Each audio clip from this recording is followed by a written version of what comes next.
It's interesting.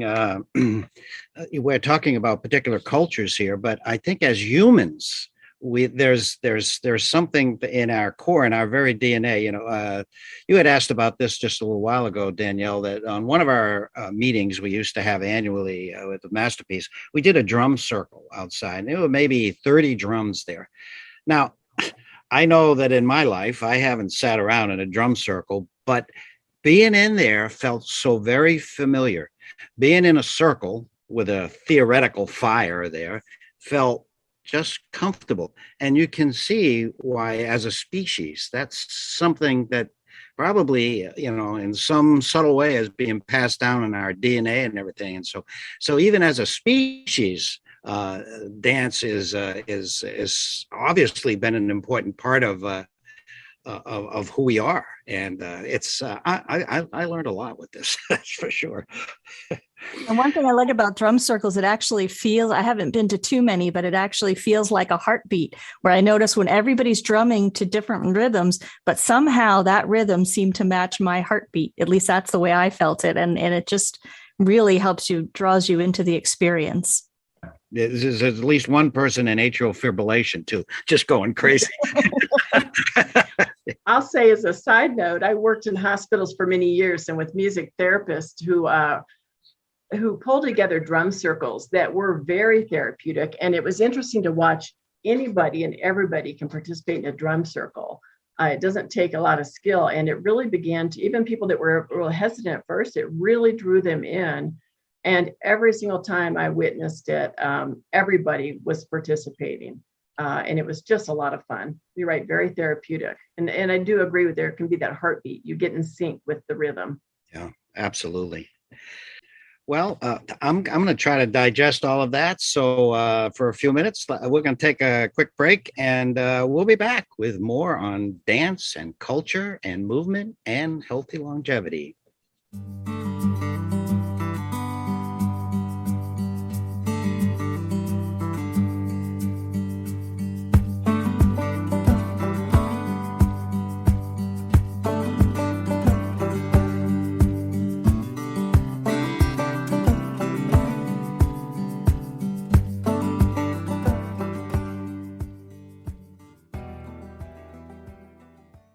Masterpiece provides communities with personalized content that keeps residents engaged and focused on their unique pathway to healthy longevity, no matter the circumstance or external influence.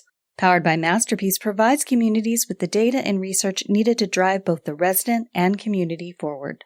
Learn more at mymasterpieceliving.com.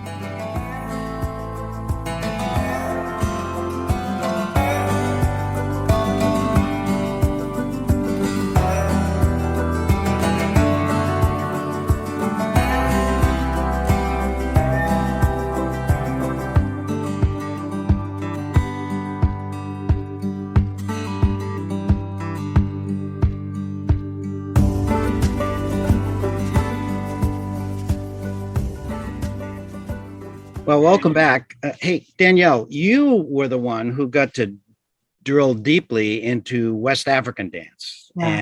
And so, and I know I did Philippine dance, and I'll talk about that shortly. But before we do, I'd like for you to talk about West African dance, because you told me it was somewhat wild and unstructured, maybe improvisation type of thing. So tell us about that. That's probably why I like it, because I feel like in my day-to-day work, I tend to be structured.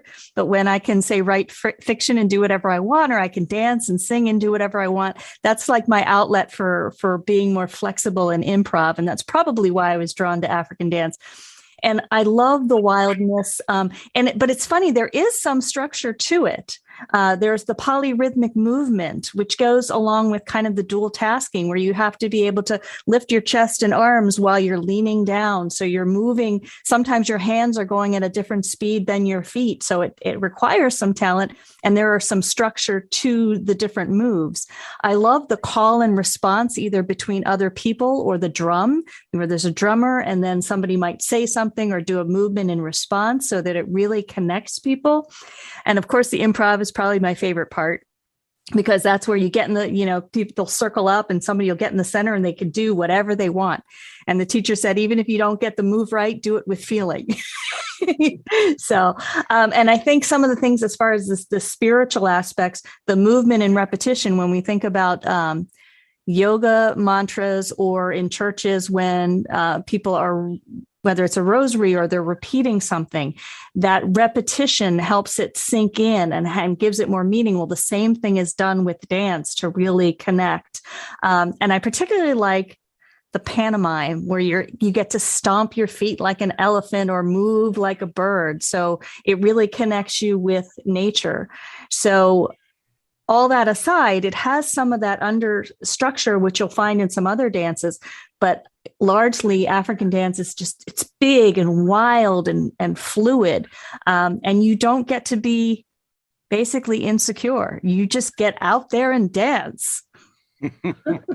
Sounds right up your alley, right up your alley.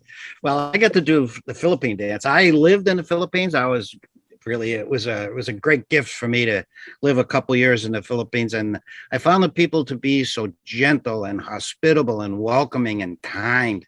And my wife and I, Paula, we went down to some of the other more remote islands and took a boat down a river and ended up in this like a little lodge. It wasn't very fancy or anything, but they did folk dancing after dinner one night.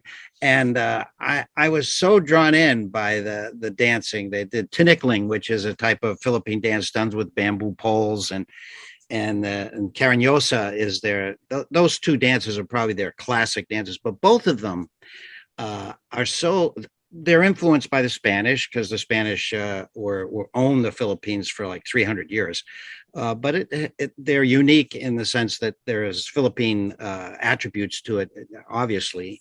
And the movements are so smooth and gentle. And you don't get the feeling they're structured, although they are.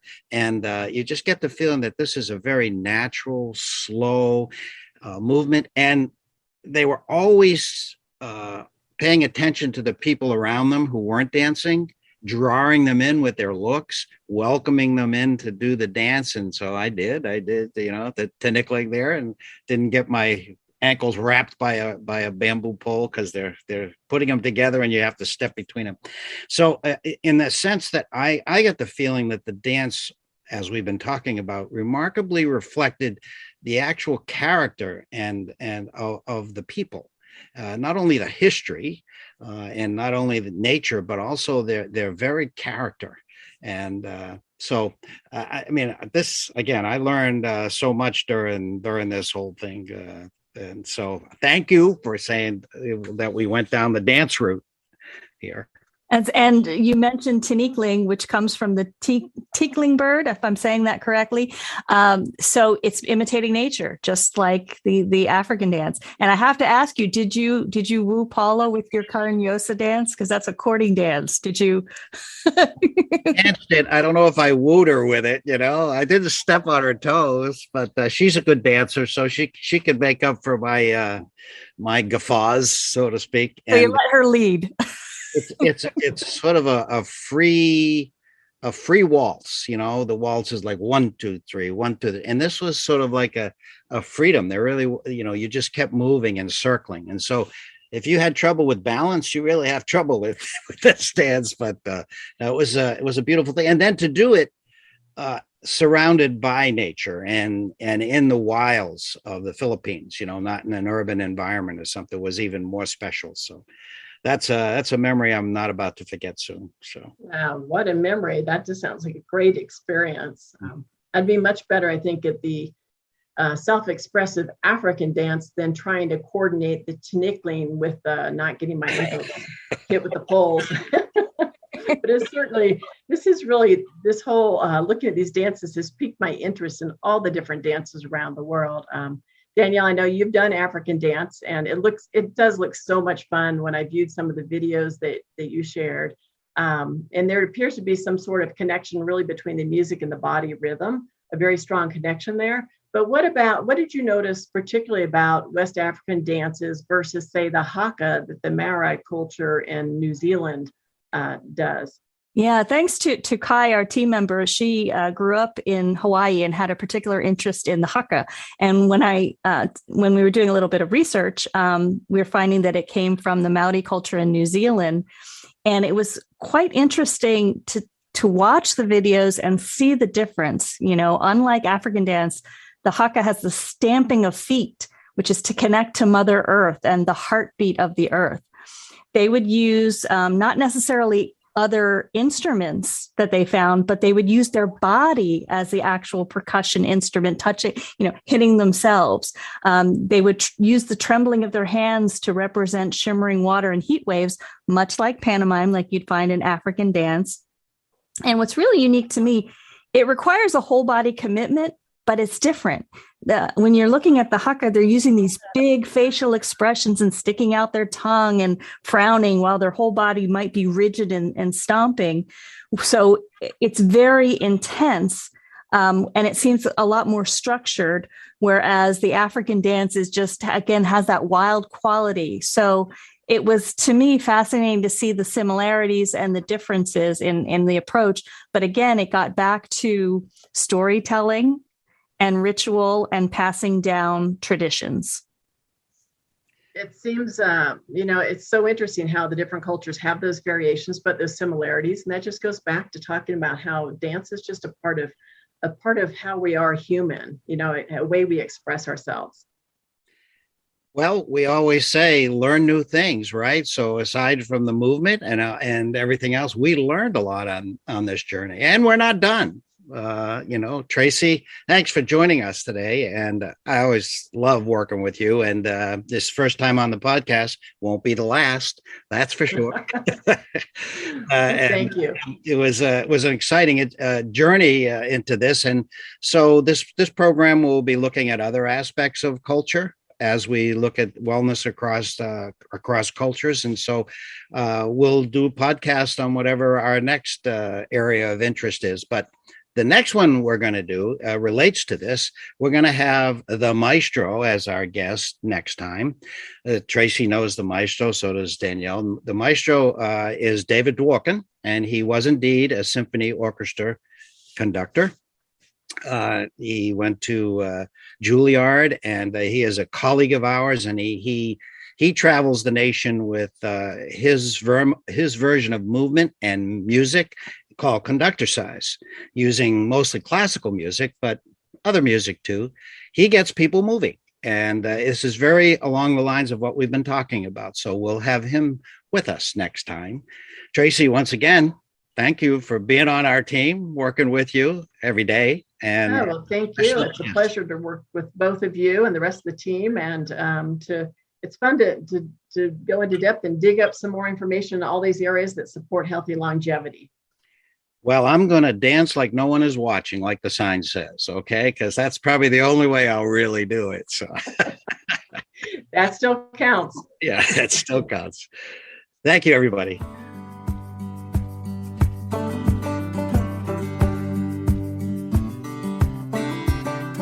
We want to continue to provide information that is valuable and reliable to our listeners. We welcome your comments and suggestions for topics that are important to you. Please see the description of this episode to contact the Brightside team.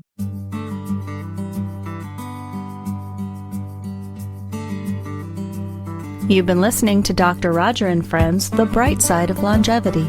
If you like the show, please rate and review, and be sure to click to follow.